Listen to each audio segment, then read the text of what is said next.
Que se passe-t-il lorsque Mercure rencontre Saturne? C'est un échange un petit peu bizarre parce que on a Mercure d'un côté qui est la planète de la jeunesse et de l'autre côté on a Saturne qui est la planète de la vieillesse. On a Mercure qui est la planète de la communication, de l'échange et du partage, alors que Saturne est celui qui justement coupe la communication.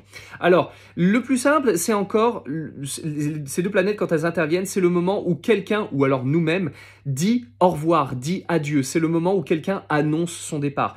Vous ne savez pas quand vous devriez partir de votre entreprise, à quel moment vous devriez quitter votre conjoint ou votre conjointe, à quel moment c'est le moment de partir pour déménager ailleurs. Ça, c'est le fait de dire au revoir, de dire adieu. On fait ses adieux. Par extension, c'est aussi une planète, c'est un ensemble de planètes qui va parler de voyage parce que Mercure, Saturne, c'est se déplacer au loin, mais c'est aussi se déplacer temporairement. Donc les deux ensemble peuvent parler de voyage.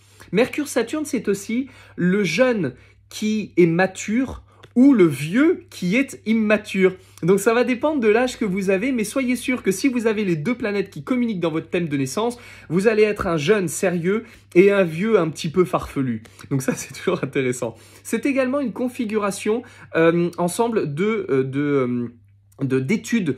C'est ce qu'on retrouve chez les étudiants parce que c'est le fait de penser longtemps. On réfléchit longuement à quelque chose, c'est le fait de cogiter.